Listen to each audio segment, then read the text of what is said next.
kami boleh ada, kami mengingat akan kematian, kebangkitan, dan hari ini kami merayakan kenaikan-Mu ke surga. Terima kasih Bapa, terima kasih. Kami mengucap syukur Engkau naik ke surga seperti apa yang ditulis dalam kitab suci, dan juga sejarah membuktikan bahwa yang naik ke surga adalah benar-benar Yesus. Terima kasih Tuhan, kami bersyukur kepada-Mu dan kami percaya setiap kebenaran firman Tuhan yang kami percayai itu akan berbuah di dalam hidup setiap kami, menghasilkan buah dalam hidup setiap kami. Di dalam nama Tuhan kami, Yesua HaMashiach. Haleluya. Amin. Amin. Saya persilakan duduk. Nanti kita akan mendoakan Ruth, ya. Kita akan doakan. Lalu nanti juga mungkin ada yang perlu didoakan, kita akan doakan, ya. Bapak Ibu dan yang saya kasih dalam Tuhan, saya mengambil satu tema tujuan kenaikan ke surga daripada Tuhan Yesua HaMashiach. Kita akan melihat di dalam Kisah Para Rasul pasal 1 ayat 6 sampai yang ke-11. Jadi, saudaraku, sesuai dengan rancangan, ya, misi daripada Tuhan adalah Dia mati, tidak selamanya mati, tetapi Dia bangkit dari antara orang mati. Dan di dalam kebangkitannya itu selama 40 hari Tuhan Yesua bukan menganggur, tidak, tetapi Dia berkeliling menjumpai murid-muridnya, menguatkan mereka. Lalu saatnya tiba di mana Tuhan Yesua HaMashiach diantar, ya, oleh murid-muridnya ini ke satu tempat yang bernama Betania. Nanti kalau saudara diberkati Tuhan, ini tidak ada perkara yang mustahil.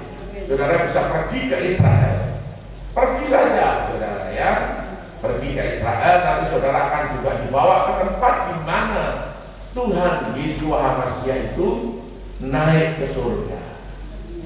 Nah saudara, itu dicatat di dalam 4 Injil, ya, dan juga Kisah Para Rasul, menjelaskan dengan detail sekali, karena Kisah Para Rasul ini adalah sebenarnya buku sejarah daripada rasul-rasul, seperti itu. Nah saudara, kita akan lihat di dalam Kisah pasal 1 ayat yang ke-6 sampai yang ke-11. Saya akan mengundang saudara, saya akan membaca yang genap, saudara baca yang ganjil. Perikopnya adalah Yesua terangkat ke surga. Kisah Para Rasul pasal 1 ayat 6 sampai yang ke-11. Maka bertanyalah mereka yang berkumpul di situ, Tuhan, maukah Engkau pada masa ini memulihkan kerajaan bagi Israel?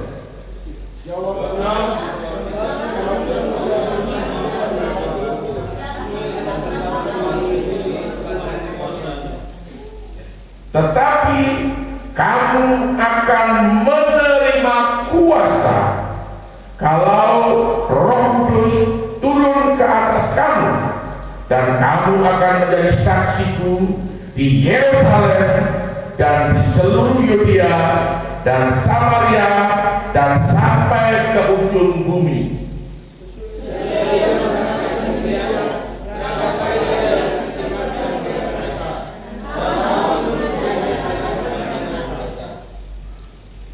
Ketika mereka sedang menatap ke langit, waktu Ia naik, tiba-tiba berdirilah 2 orang yang berpakaian putih dekat mereka.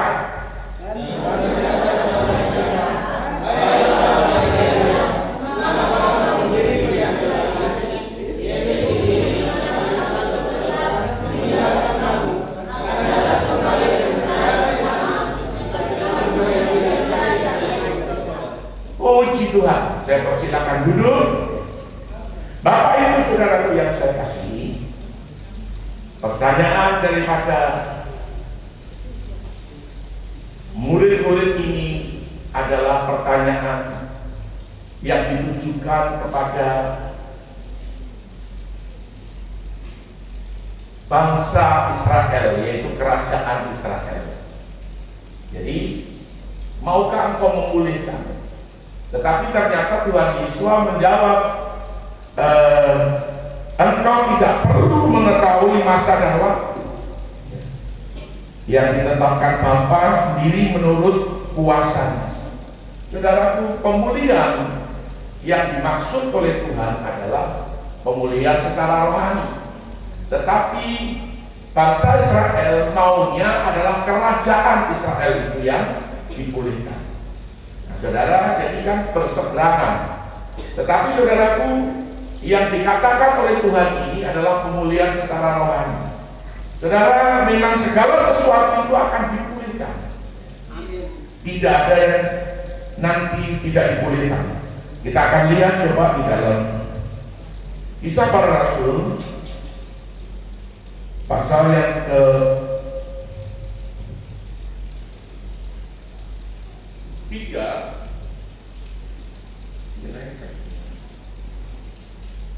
ayat yang ke-21.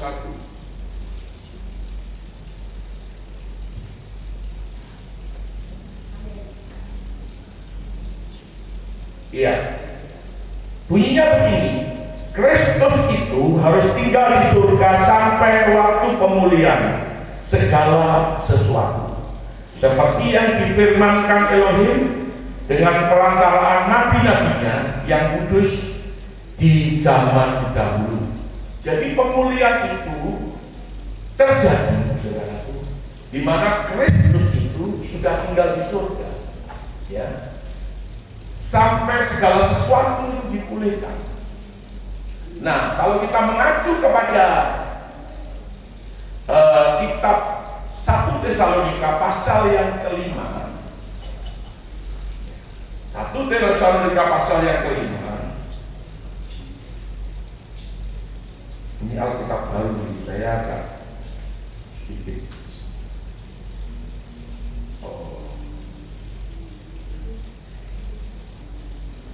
Iya.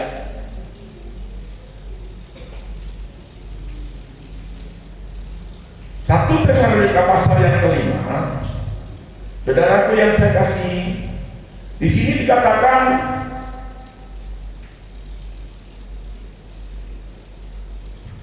apabila, ayat yang ketiga, mereka mengatakan semuanya damai dan aman, maka tiba-tiba mereka ditimpa kebinasaan.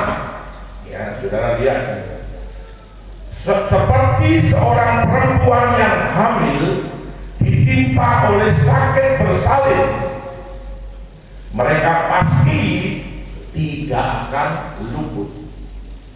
Jadi saudara, ini waktu ini adalah di mana penggenapan nubuat itu sedang terjadi, di mana ada gonjang-ganjing, ada kekacauan, kekisruan di dunia ini. Dengan adanya perang Israel dan kelompok Hamas, ya, Palestina, dengan adanya perang Rusia dengan Ukraina, dengan adanya perang India dengan Pakistan, yang ditakutkan adalah iblis itu mencuri start, ya. Lalu salah satu negara memencet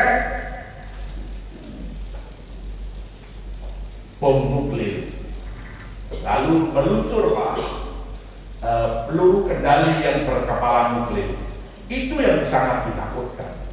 Makanya kita harus 1 Tesalonika 5 ini berbicara tentang berjaga-jaga.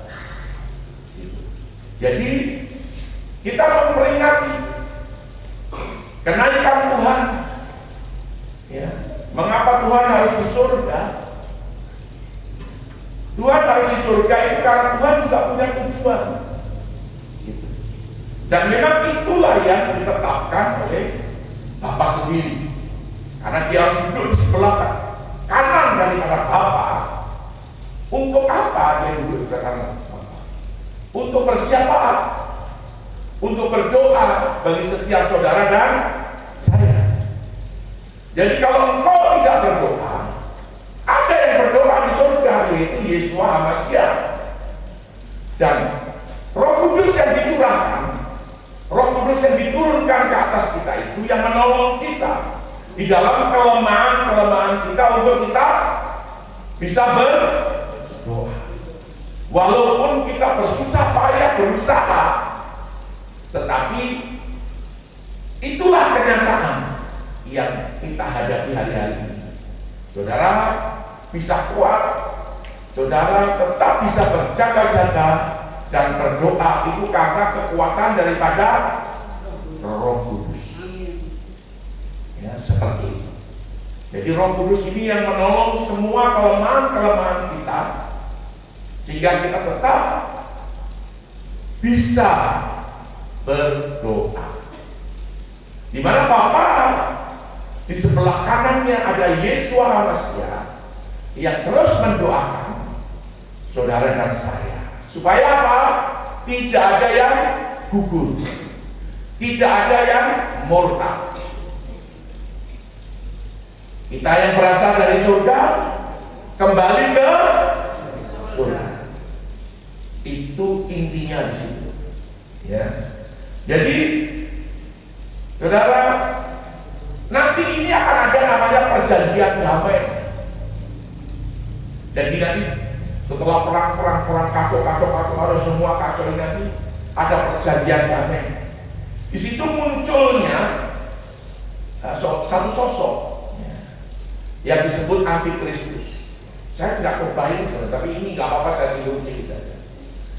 Dia muncul, tetapi nanti jadi pahlawan dunia. Dia memperdamaikan. Nanti orang simpatik. Semua dunia itu simpatik dengan orang ini. Itu cuma 3,5 tahun. Nah, 3,5 tahun berikutnya itu nanti akan kelihatan belangnya. Kelihatan bahwa ini orang adalah antikristus. Karena nanti dia akan minta disembah. Seperti Yesus disembah. Nah, saudara, inilah yang makanya ini Tuhan akan turun dari surga dan dengan nafas Tuhan dia akan membunuh semua, mengikat antikristus dan membunuh semua pengikut-pengikutnya. Sudah, termasuk nabi-nabi palsu dengan nafas Tuhan. Nah, saudara, kita sudah terlalu jauh, kita berjaga-jaga. Makanya kisah para rasul ini berkata kalau nanti semua aman, damai, orang santai, itu nanti justru yang berbahaya. Nah, sekarang yang kita hadapi apa? Yang kita hadapi adalah kekisruan, kekacauan, gonjang-ganjing ini. Di mana krisis ya secara politik, kita melihat dari geopolitik ya itu sedang terjadi. Di mana blok timur dan blok barat, blok barat itu dikomandani oleh Amerika Serikat, blok timur dikomandani oleh Rusia dan Cina. Kita memang seharusnya jadi negara non-blok. Itu yang digagas oleh Presiden RI yang pertama, yaitu Insinyur Soekarno. Non-blok, artinya tidak memihak ke blok, tidak memihak ke barat maupun memihak ke timur. Tetapi karena situasi dan kondisi, ya kita melihat bahwa barat mengepung kita. Jadi saudara tinggal di satu pulau biak ini. dan menyatakan bahwa ada pangkalan-pangkalan militer yang sangat dekat dengan dia ini. Kita ini sudah dikepung. Gitu. Jadi mungkin pilihan daripada negara kita tidak salah, mungkin seperti itu. Kalau dia juga bersekutu dengan Rusia dan China. Nah, tugas kita adalah berjaga-jaga, berdoa. Ya. Kalau pesawat pembom Rusia bisa mendarat di India, pesawat-pesawat tempur yang bisa mendarat di India, lalu saudara tidak berdoa, kalau terjadi sesuatu, yang pertama kali kena ya kita. Gitu. Nah, kalau kita berdoa tidak akan terjadi sesuatu yang membahayakan. Karena Tuhan itu tetap memperhitungkan semua doa kita. Seperti itu. Nah, pemulihan ini pasti terjadi. Bukan hanya perang secara politik, blok timur, blok barat. Gereja saja sekarang perang. Gereja itu juga perang loh saudara. Kalau saudara di Jawa sana, aduh antar gereja itu perang. Seperti itu.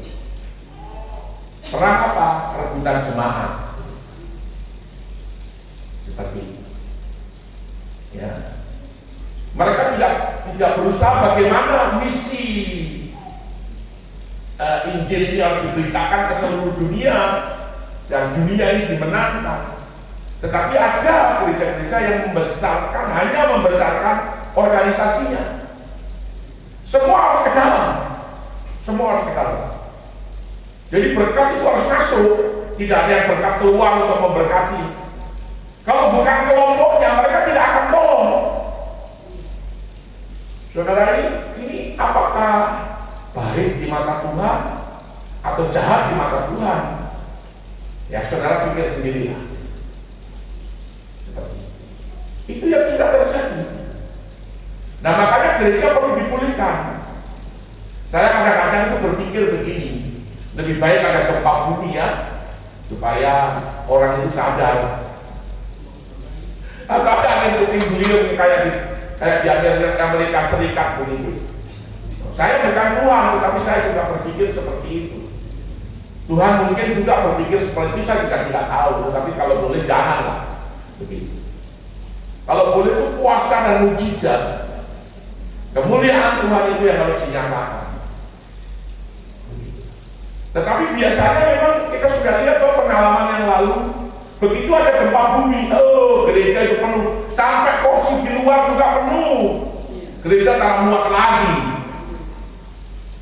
Tapi saudara lihat sekarang, itu gereja seperti apa? Orang ke gereja itu ogah-ogah.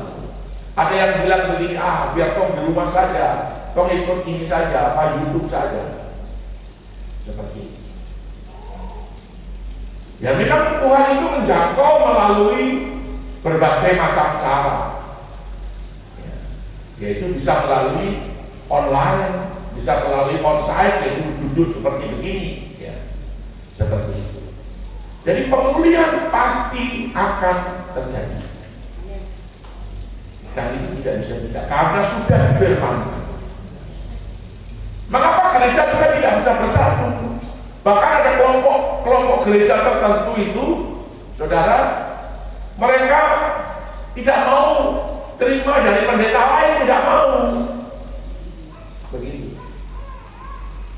Karena mereka pikir saya punya pembicara, saya punya penginjil hebat, saya tidak perlu gereja lain, tidak perlu. Bahkan kalau ada gereja lain KKR, untuk pergi ke KKR saja dilarang. Begitu. Saudaraku yang saya kasih dalam Tuhan, apakah ini pemulihan? Tidak. Ini justru yang dinamakan akan mengarah kepada benteng-benteng ini akan mengarah kepada, saudaraku, perpecahan, pemisahan. Begitu. Memang ada gereja yang betul-betul sungguh-sungguh hidup dalam kebenaran dan kekudusan. Tetapi ada gereja juga ya sakar ini semaunya sendiri. Begitu. Nah, gereja yang ada dalam kebenaran dan kekudusan inilah yang akan bertahan. Begitu. Kenapa? Karena ke depan ini, saudara yang saya kasih, kalau pendeta cuma biasa-biasa saja, itu akan kalah dengan robot pendeta robot. Karena nanti akan ada pendeta robot yang khotbah. Jadi, dia khotbah lebih hebat dari kita. Saudara bisa mengertikan tidak? Saudara kayak orang bingung nih.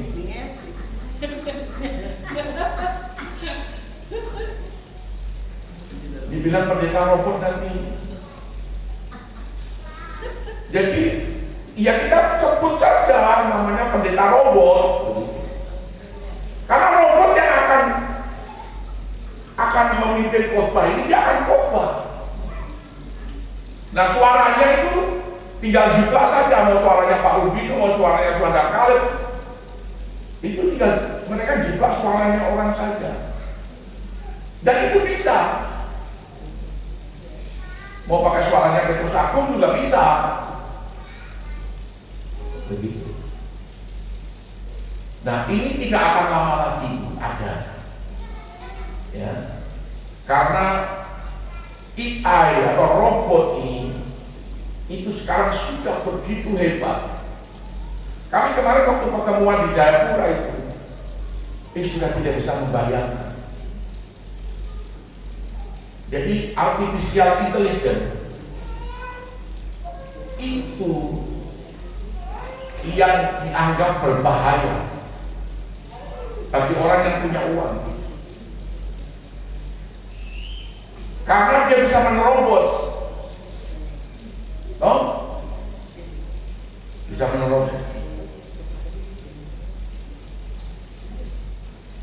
bank-bank, bisa diterobos dengan berbagai cara,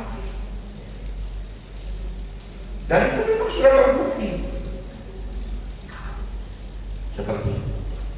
Nah, ini yang disebut kecanggihan teknologi.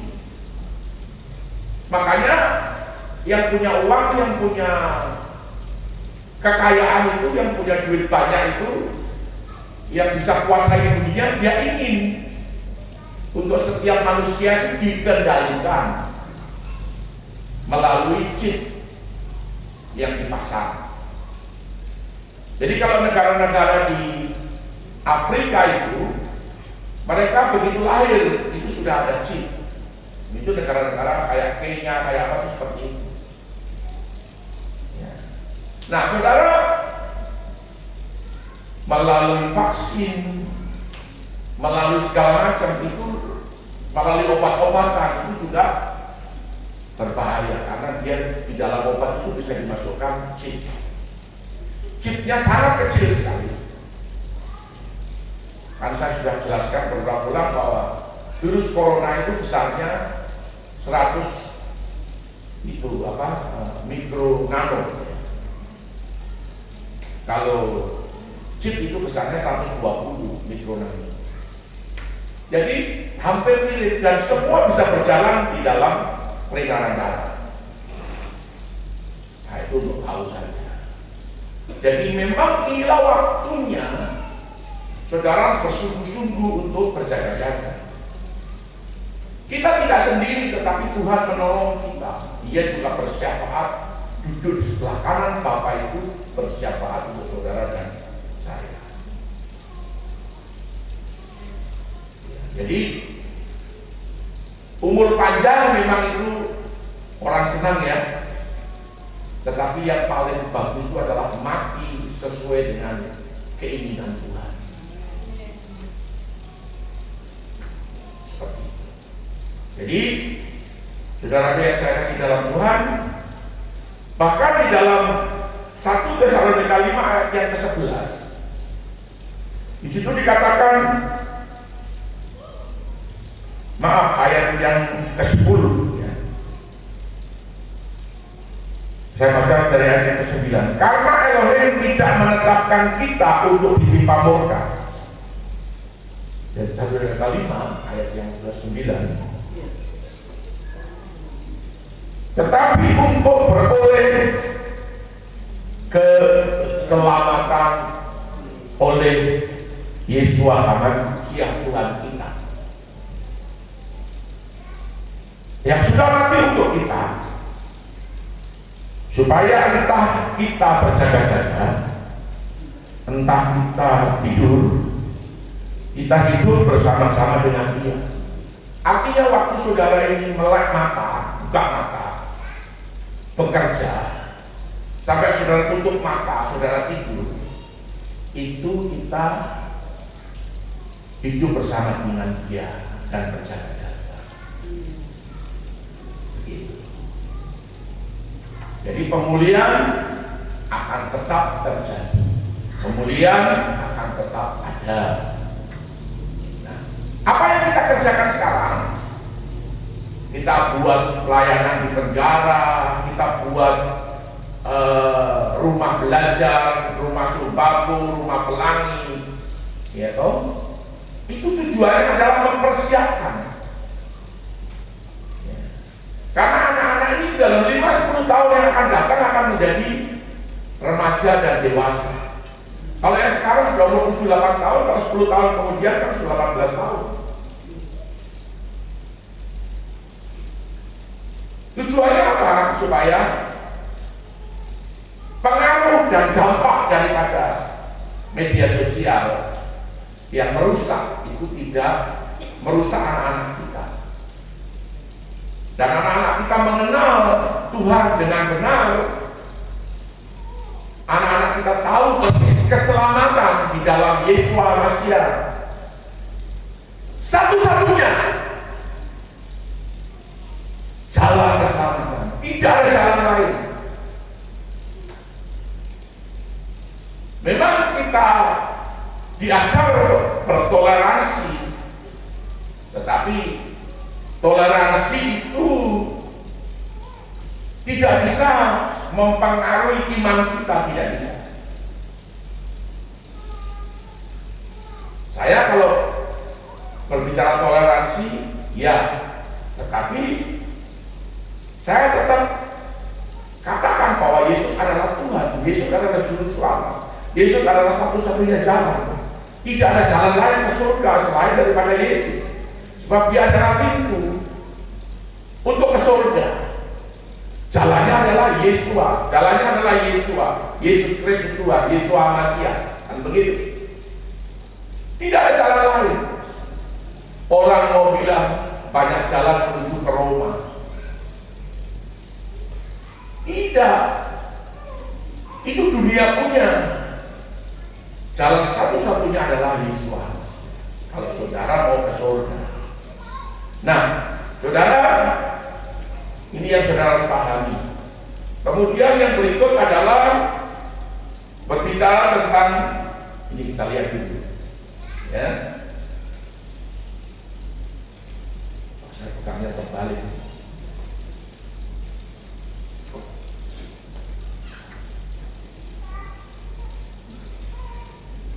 Tidak bisa ya? Oh sudah. Ya.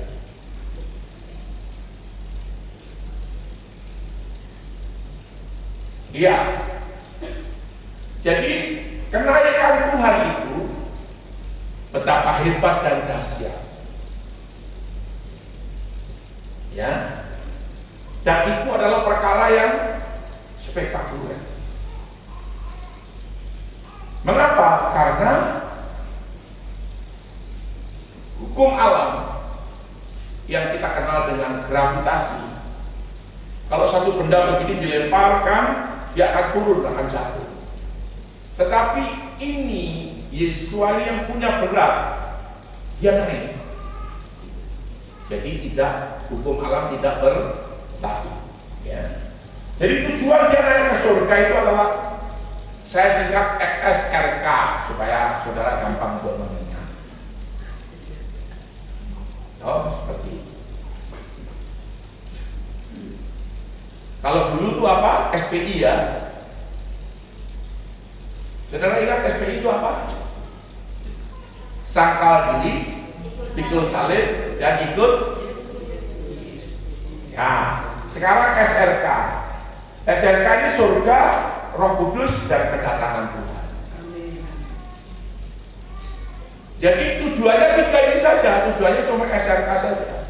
Jadi kalau engkau mau khotbah di mana, saudara ingat, oh saya mau khotbah itu SPI, saya mau khotbah SRK, gampang saja. Oh ya ini surga, Yesus datang ke surga, pergi ke surga. Oh, Yohanes pasal 14 ayat 1 sampai yang ketiga.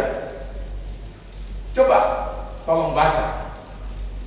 Bantu saya baca.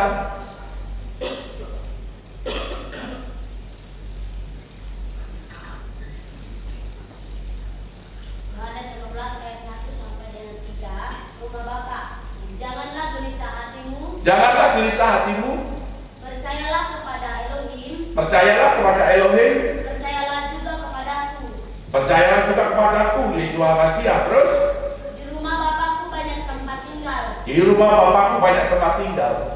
Jika tidak demikian, Jika tidak demikian, tentu aku mengatakannya kepadamu. tentu aku mengatakannya kepadamu. Sebab aku pergi ke situ Sebab aku pergi ke situ.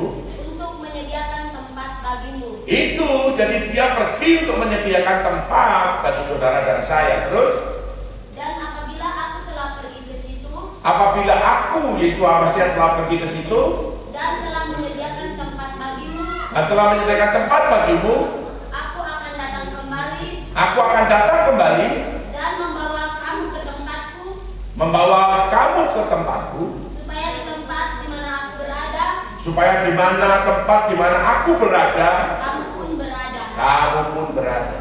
Jadi, saudaraku, Tuhan itu mempersiapkan tempat saudara. Karena saudara ini berasal dari surga yang turun ke bumi dan harus kembali ke itu yang harus saudara pahami dan saudara mengerti. Ya toh? Pada mulanya adalah firman, dan firman itu bersama-sama dengan Yahweh, dan Yahweh itu adalah firman, dan firman yang adalah Yahweh ini ada satu ayat yang mengatakan korban dan persembahan tidak kau kehendaki ya Bapa, tetapi yang ku kehendaki ialah menyediakan tubuh. Jadi firman itu berlari kemana? Ke bumi, masuk ke dalam satu tubuh, masuk ke dalam satu sosok yang hebat, yang dahsyat, dan dipanggil namanya Yeshua HaMashiach. Yohanes 1 ayat 1 dan 2, kemudian Yohanes pasal 1 ayat yang ke-12. Di sana dikatakan firman itu menjadi daging, ada di dalam, masuk ke dalam satu tubuh, lahir ke dunia ini. Namanya adalah Yeshua HaMashiach, karena dia orang Yahudi, karena dia orang Ibrani. Begitu. Jadi nama asli waktu dia lahir adalah Yeshua HaMashiach. Dan sosok ini begitu hebat. Satu pribadi ada dalam satu tubuh yang dipanggil dengan nama Yeshua HaMashiach. Saudara, dan dia melakukan misi untuk menyelamatkan. Dulu Billy Graham pernah bercerita begini. Oh, satu hari ada semut-semut yang diciptakan, yang kita ciptakan, katakanlah seperti itu. Dan semut-semut ini berjalan menuju kebinasaan. Kita tidak mungkin mencomoti semut-semut ini satu-satu lalu pindahkan ke tempat lain, tidak mungkin. Salah satu cara yang paling baik adalah kita menjadi semut untuk berbicara kepada semut-semut itu. Jangan kamu jalan ke situ, karena engkau akan binasa. Di depanmu itu ada jurang maut. Sama dengan Yesus Masias. Dia harus turun ke bumi menjadi manusia. Sang Firman itu menjadi manusia untuk berbicara kepada Pak Rudino, kepada saya, kepada siapa saja. Jangan kamu ke situ. Nanti kau mati, nanti kau binasa. Itu neraka. Ini loh jalan yang benar. Ini loh jalannya, yaitu Yesus Masias. Ini loh pintunya, Yesus Masias.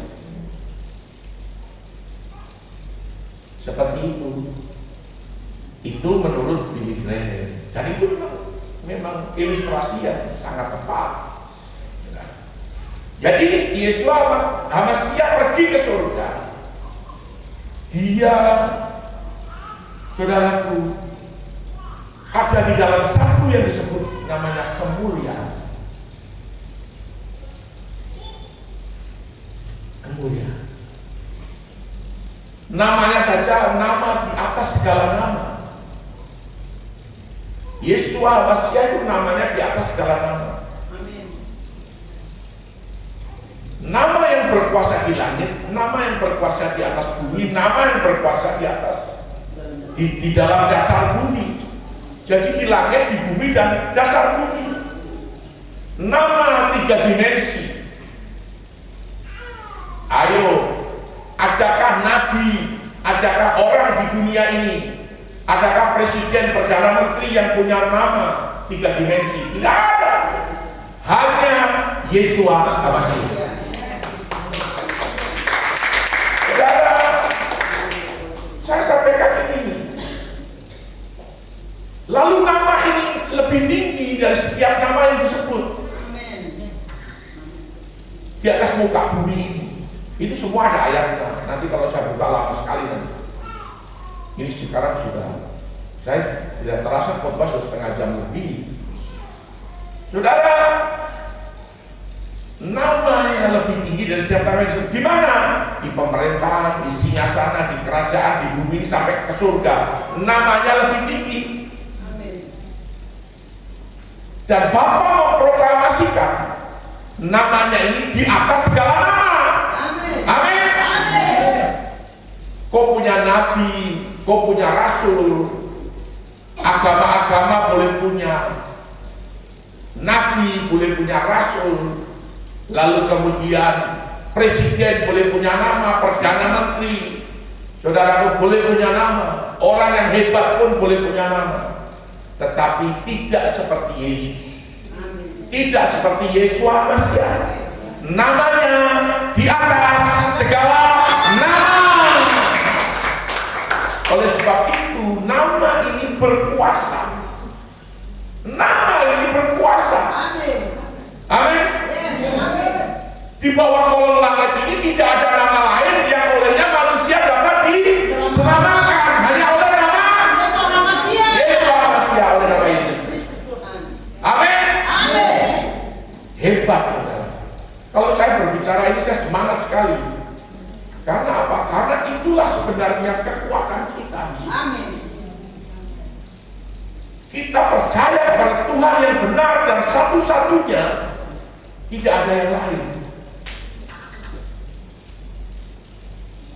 Sekarang ini orang mencari keselamatan, saudara, karena mungkin kurangnya pemberita Injil,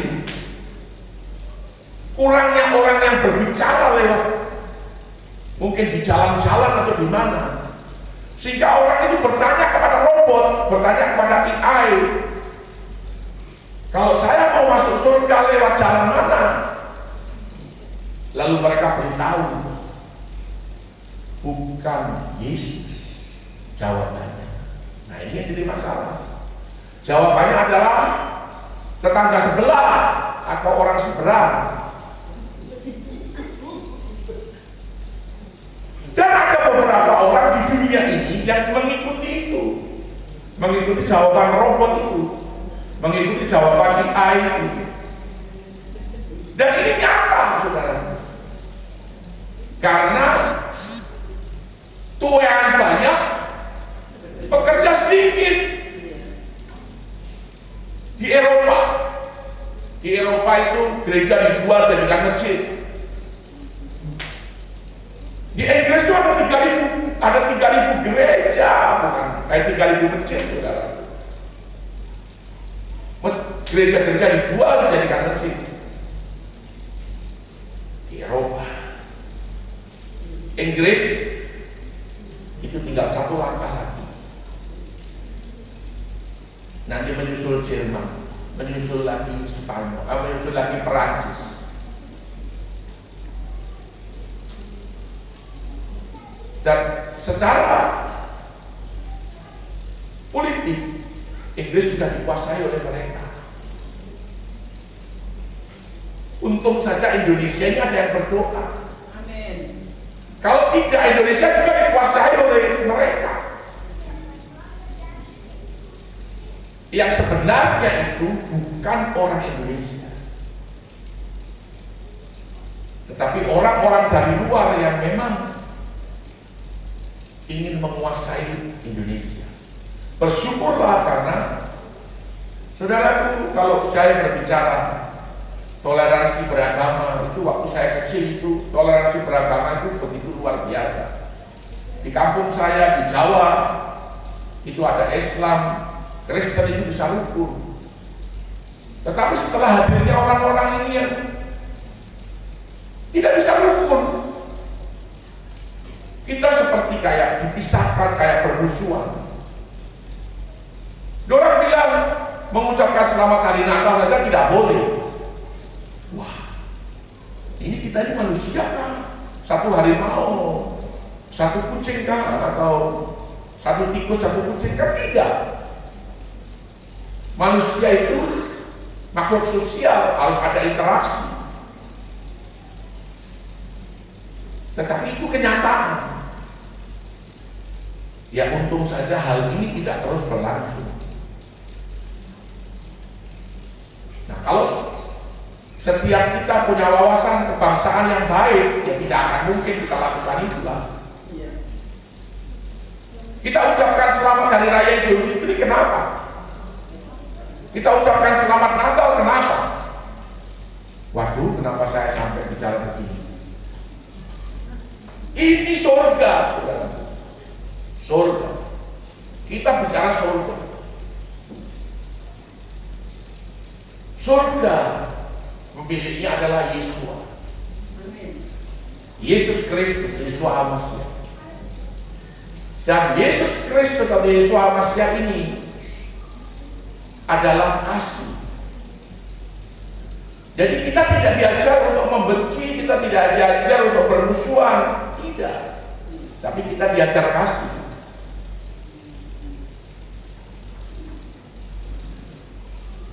Dengan kasih ini juga seringkali kita kena tipu.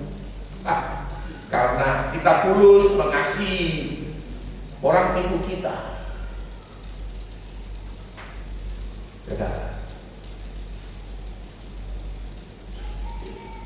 orang tipu kita. Tapi betul-betul memang ada orang yang perlu pertolongan. Saya juga tidak tahu kenapa orang-orang itu datangnya kepada kita. Baru-baru ini saya dengan istri saya, kenapa ya mereka kok datangnya sama kita? Mungkin ada yang suruh kan?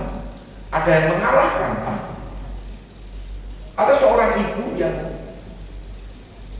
tidak, ini loh, tidak, dia bawa beras, bawa telur, bawa supermi, telurnya satu, superminya satu. Dia bilang, pergi ke gereja ini, saya mau jual ini beras, telur dan supermi. Tapi saya berdoa, Tuhan, apa yang harus saya buat? Lalu saya ambil keputusan dengan istri saya, kalau diurus kasih uang saja. Berasnya sama telurnya sama superminya suruh bawa pulang. suruh dia masak, suruh dia makan. Sudah. Tapi bukan hanya itu saja, yang lain pun banyak sekali.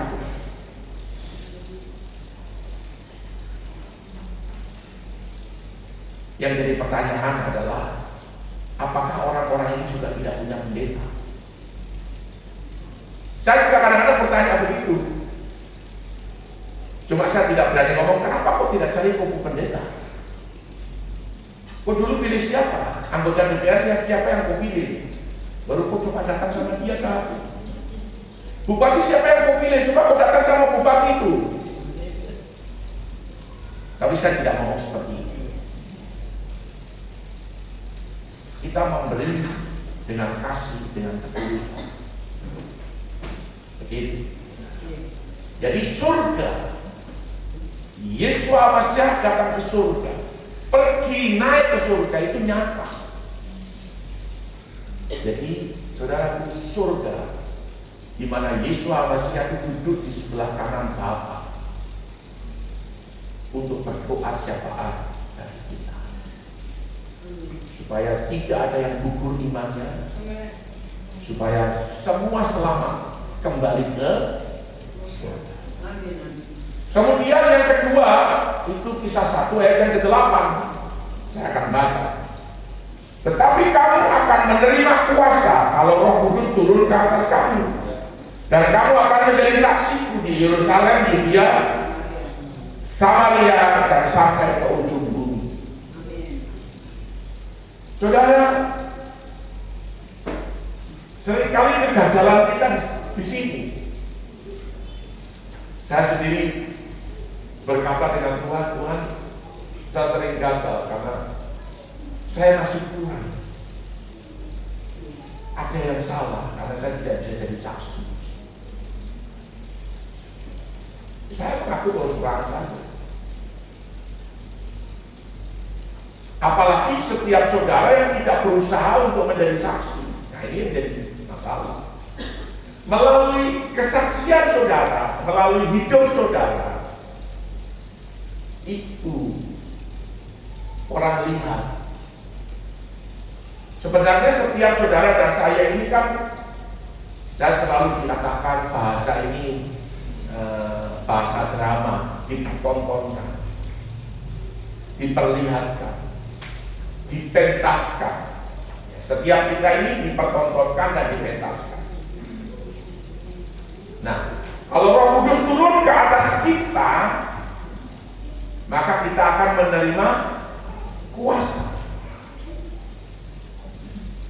Kuasa.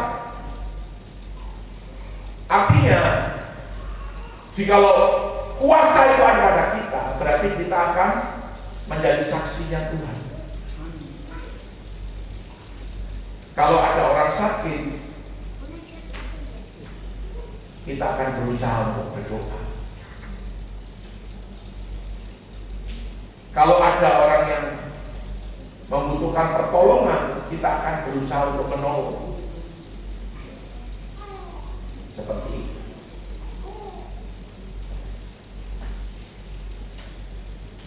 Saudara, itu yang terjadi.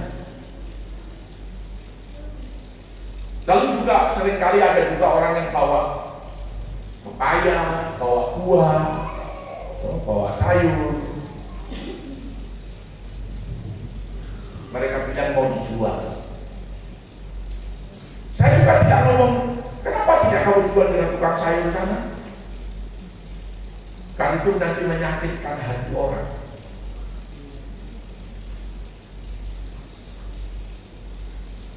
Saya cuma bilang hitung saja, pepaya berapa baru satu, dikasih harga berapa baru bayar sudah. Kalau bisa kita kasih lebih, kita kasih lebih. Saudara, memang kita diciptakan di dunia ini untuk itu. Cinta, kasih itu harus nyata. Seperti itu. Lalu kalau kita melakukan itu, apakah Tuhan diam? Tidak, saudara. Itu sama dengan kita itu memiutangi Tuhan. Jadi Tuhan itu utang dengan kita.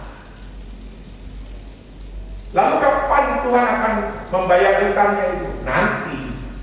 Karena apa yang kamu tabur itu akan kamu tuai. Ini benar, saudara. Jadi jangan heran nanti kalau tiba-tiba ada orang datang kepada kamu, lalu kamu dikasih uang. Kok pikir ini uang cuma 200.000, ternyata uang itu 2 juta di dalam. Kok kira ini 300.000, ternyata 3 juta di dalam. Loh, saya ini pernah seperti itu. Kita pelayanan sama-sama. Pelayanan sama-sama dengan Pak Pendeta. Lalu dong pulang, dong dapat amplop. Yang 3 orang dapat amplop, saya tidak dapat amplop.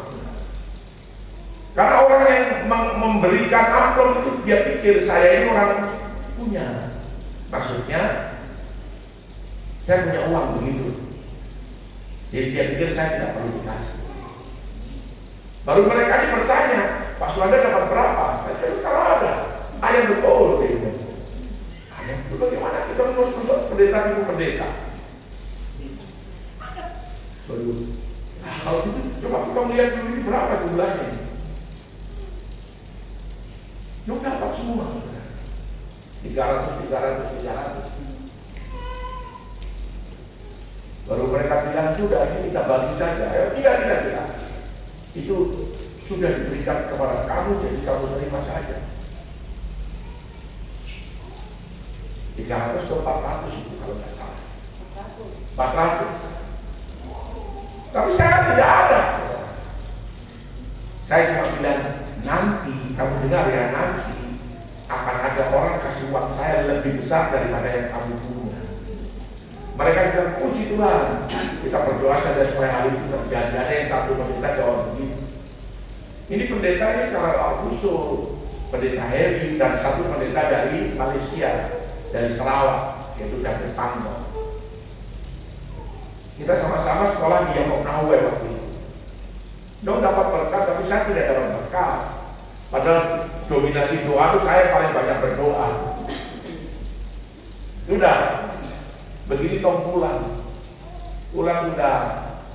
Saya waktu di airport itu tiba-tiba ada orang panggil saya, Pak Suwanda, seperti jauh sekali suaranya. Saya berhenti. Siapa yang panggil ya? Saya kata baru orang itu lari. Ini sudah di airport ini, mau masuk ruang tunggu. Kalau di Surabaya itu masuk ruang tunggu kan jauh sekali sampai ini jalan bisa 600 meter kan. Itu memang sengaja begitu, karena di kita jalan tuh ada orang jualan tuh, ada jualan sate ayam, ada jualan rumah makan Padang, ada ini hamburger, ada Dunkin Donat, segala macam jualan. Maksudnya supaya kita itu beli dan begitu. Ada kopi, ada kafenya, lalu ada jualan warung yang kayak warungnya orang Jawa itu seperti itu. Lalu saya dikasih amplopnya tipis, lalu saya kasih di tas. Saya bilang terima kasih banyak, Tuhan memberkati Pak. Saya berdoa selesai, saya akan berjalan lagi. Sampai di rumah begini saya tidak tahu lagi itu. Dulu ada satu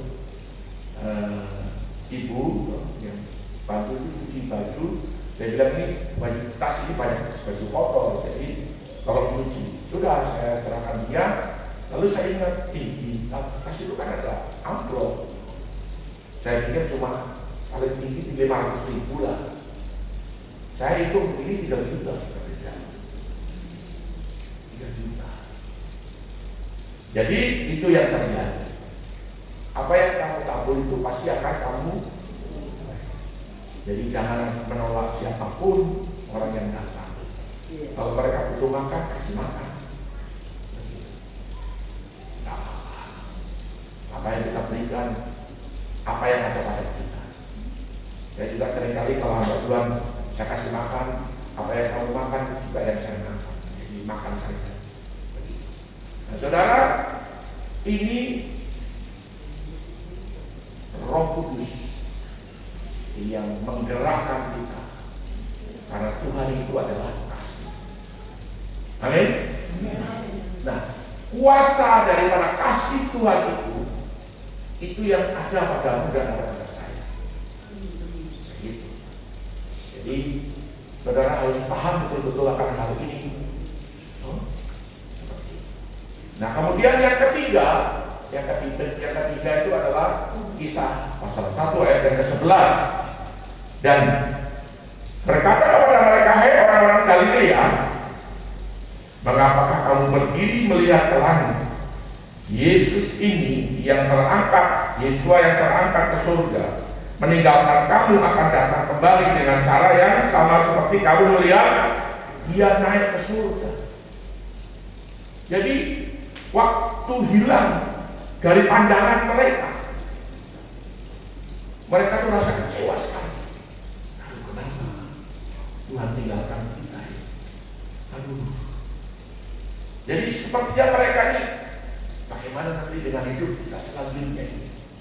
Padahal Tuhan sudah bilang, kamu tunggu di loteng Yerusalem, kamu tunggu di Yerusalem. Mereka memang ada satu rumahnya berloteng. Aku akan mengirimkan seorang penolong yang lain, yaitu Roh Kudus. Amin. Dia adalah guru, dia adalah roh kebenaran yang akan memimpin kamu kepada seluruh kebenaran, akan membawa hidupmu untuk mengenal aku lebih dalam lagi. Tetapi mereka masyarakat tidak percaya. Besok ada, besok hilang. Lalu muncullah dua orang malaikat. Kamu orang-orang Galilea, pengikut Yesua Masiah, murid-murid Yesua Masiah, tahukah kamu bahwa Yesua yang naik ke surga ini, yang sekarang kamu lihat, dia akan datang kembali untuk yang kedua kali. Dan itu membuat mereka kaget dan mereka sadar. Iya kan? Wah, kita tidak boleh hilang pengharapan. Kita harus percaya. Amin. Coba baca di dalam 1 Tesalonika pasal 4 ayat 16 dan 17. Ayat ini sebenarnya sama, cuma ini kan ada di kitab lain. Apa saya Pak Rubin tahu baca? 1 Tesalonika pasal 4 ayat 16 dan 17. Sebab pada waktu tanda diberi, yaitu pada waktu penghulu malaikat berseru dan sangkakala Allah berbunyi, ya, maka Tuhan sendiri akan turun dari surga, ya, dan mereka yang mati dalam Kristus akan lebih dahulu bangkit. Amin. Terus habis ya. Sesudah itu kita yang hidup, yang masih tinggal, akan diangkat bersama-sama dengan mereka dalam awan menyongsong Tuhan di angkasa. Luar biasa. Demikianlah kita akan selama-lamanya bersama-sama dengan Tuhan. Amin. Amin, saudara. Amin. Kita akan bersama-sama dengan Tuhan.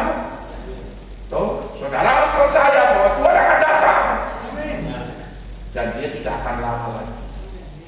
Tetapi sekarang kita harus kerja untuk lawatan. Kita harus kerja untuk memenangkan banyak jiwa. Amin.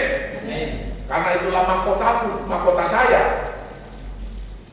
Saudara, saya dulu itu waktu di gereja di Wapoga saya tinggal, dan saya ada di gerejanya Pak Pendeta Agus Markus Royer. Itu setiap minggu saya bawa jiwa, kadang 1, kadang 2, kadang 3 setiap minggu.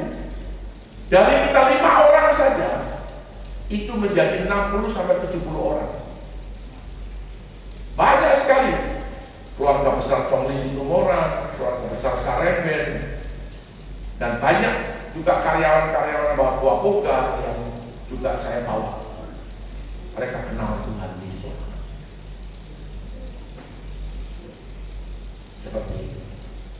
Jadi saya cuma cari jiwa saja. Begitu. Dan mereka itu menjadi jemaat. Kita bangun gereja, di sebelahnya gereja yang besar itu dulu kita yang bangun. Saya keluarkan kayu dari Wapoga, saya panggil Martin Sirani, tukang listrik, saya pasang. Itu kerja sampai malam dan jadilah gereja. Jadi itu yang terjadi, saudara. Caranya bagaimana? Saudara, kalau tantemu kamu injili, doakan dia. Ya, doakan, lalu bicara, doakan. Bawa dia kenal Yesus. Kalau dia mati harus di dalam Yesus. Jangan mati bodoh-bodoh, jangan mati masuk neraka. Sama itu. Seperti itu. Roh Kudus tugasnya. Jadi, saudaraku, kedatangan Tuhan itu bukan menginjakkan kaki seperti kita menginjakkan kaki ini, tidak, tetapi di awan-awan. Nah, kita itu yang mati di dalam Kristus itu akan lebih dahulu mati. Lalu kita yang masih hidup ini itu akan diubah dalam tubuh kemuliaan dan kita naik. Ada pesta perjamuan kawin anak domba, Yesua HaMasiah, dan pesta itu sudah siap. Kita akan tinggal sementara waktu bersama dengan Tuhan. Lalu nanti kita akan turun kembali ke bumi untuk bersama-sama dengan Tuhan memerintah 1000 tahun damai di bumi.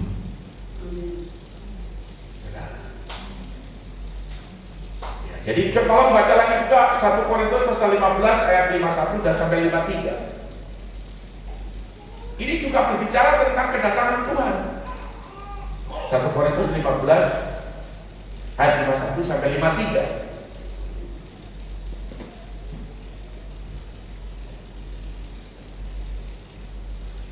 Jadi S itu adalah surga, R itu adalah Roh Kudus, K itu adalah kedatangan Tuhan. Jadi saudara, Ibu Seri tinggal bilang, oh sama khotbah SRK itu ya Pak Pendeta, gampang, surga. Oh, Yohanes 14 ayat 1 sampai 3.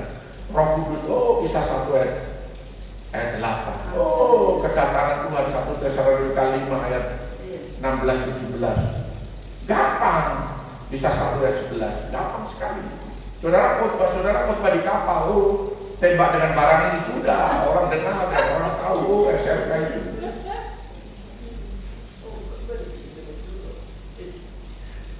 Ayo Pak Rumina sudah dapat 1 Korintus 15 ayat 51.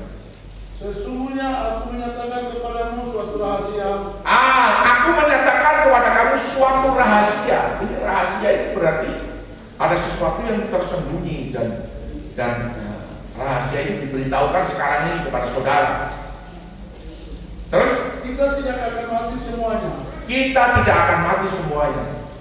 Tetapi kita semuanya akan diubah. Tetapi kita semuanya akan diubah Dalam sekejap mata. dalam sekejap mata. Pada waktu bunyi nafiri yang terakhir. Pada waktu bunyi nafiri yang terakhir. Jadi saudara, ada 7 hari raya itu. Hari raya Israel. Ya, yang pertama adalah hari raya Paskah. Hari raya kemudian roti tidak beragi. Terus kemudian hari raya Pentakosta dan hari raya Sukot, yaitu ya. Terus kemudian peniupan nafiri. Peniupan nafiri. Jadi mereka merayakan ada satu peniupan nafiri atau yang disebut dengan Rosh Hashanah. Itu adalah tahun baru Israel. Nah, ada waktu nanti di mana nafiri ditiup, itu nafiri terakhir yang ditulis oleh Alkitab ini. Nafiri itu tiupan trompet itu yang biasa ditiup oleh adik kita di Paul ini. Ya, itu ada nafiri terakhir. Dan tidak ada nafiri lagi, tidak ada. Nanti karena nafiri itu yang memberi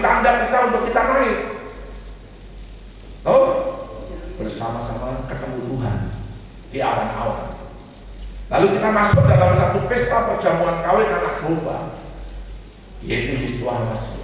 Amin. Nah, coba kalau terus baca dulu. Sebab nafiri akan berbunyi dan orang-orang mati akan dibangkitkan dalam keadaan yang tidak dapat binasa. Nah, nafiri akan berbunyi, orang-orang mati akan dibangkitkan dari yang binasa itu menjadi tidak dapat binasa. Terus? Dan kita semua akan diubah. Kita semua akan diubah dalam sekejap mata. Langsung berubah. Bukan jadi satria baju hitam, saudara, tidak. Ini pakaian kita ini jadi pakaian kemuliaan. Amin. Nanti Yonatan bilang tuh berubah jadi satria baju hitam. Tidak, ini kita tidak bicara satria baju hitam. Tapi ini Tuhan yang meniup nafiri. Maksudnya nafiri itu ada nafiri terakhir. Seperti dalam 1 Tesalonika pasal 4 ayat 16 dan 17. Sangkakala berbunyi. Siapa yang tiup sangkakala? Itu malaikat dari surga. Dan kita mendengar sangkakala itu. Kita mendengar tiupan nafiri. Dan Tuhan datang. Amin. Saudara mendengar. Saudara bukan tidak mendengar, saudara dengar. Dan saudara tiba-tiba langsung berubah dalam tubuh kemuliaan. Tapi kalau yang mati, orang yang mati ini akan diubah, yang dapat mati ini menjadi tidak dapat mati. Dia juga diubah. Kubur-kubur orang mati ini akan pecah, hancur, terbongkar. Seperti itu. Luar biasa toh? Luar biasa sekali. Dan ini adalah janji Tuhan. Jadi tidak main-main. Jadi jangan kita mabuk-mabuk terus, jangan kita minum mabuk dan mabuk terus, jangan. Nanti, aduh ini orang ini masih di togel terus, ini saya tidak tahu nih togel ini bantarnya siapa juga tidak tahu. Padahal itu ikut-ikut saja semua. Orang nanti berzina, melakukan tindakan kejahatan. Memang di Biak ini punya kekurangan karena lapangan pekerjaan nyaris tidak ada. Yang jadi masalah orang Biak sendiri juga menolak kadang-kadang. Pemikiran kenapa pabrik Nusa Tuna itu dibangun di angkatan laut, itu pemikirannya karena ini kalau dibangun di luar nanti orang tolak lagi. Begitu. Kalau tidak pancuri, maka dibangun di angkatan laut dengan satu tujuan supaya aman, karena angkatan laut punya senjata. Itu yang bikin mereka takut. Tetapi persoalannya adalah ini kontrak pertahanan. Baru ada pabrik di dalam ini bagaimana? Begitu. Dilematis. Makanya sampai 2 tahun ini tidak jalan. Saya percaya investornya pasti juga pusing. Karena itu bukan uang kecil, itu uang besar. Sekalipun investornya orang kaya, kalau cuma 50 miliar, dia bisa biayai PSPS 70 miliar kok. PSPS 70 miliar loh, kemarin habis tuh. Pemiliknya cerita 70 miliar dia jadi sponsor. Teman saya bilang begini, Bapak, coba Bapak kasih kita 5 miliar kah? Biar kita ada lakukan kegiatan-kegiatan sosial, bisa kasih makan orang atau semua. Dia berpikir sekali, apa bisa bantu PSPS sampai 70 miliar. Ini teman saya, tapi saya tidak mau sebutkan namanya. Dia ngomong begitu. Saya bilang, mantap, saya bilang. Betul, saudara. Saya bilang ini bukan main-main. 70 miliar itu 7.000 juta, saudara. 70.000 juta. Kau makan 7 turunan, 10 turunan, 20 turunan juga tak habis. Kalau untuk makan saja ya. Saudara, ini khotbah jadi kalau apa sudah. Kita juga kan tidak menyinggung orang tidak, tapi ini nyata. Jadi SRK itu adalah surga Roh Kudus dan kedatangan yang kedua. Amin. Amin. Nah, saudara bisa lihat ini. Tapi khotbah sudah 1 jam lebih, jadi cukup sampai di sini dulu. Puji Tuhan, Tuhan Yesus memberkati. Mari kita naikkan satu pujian dulu.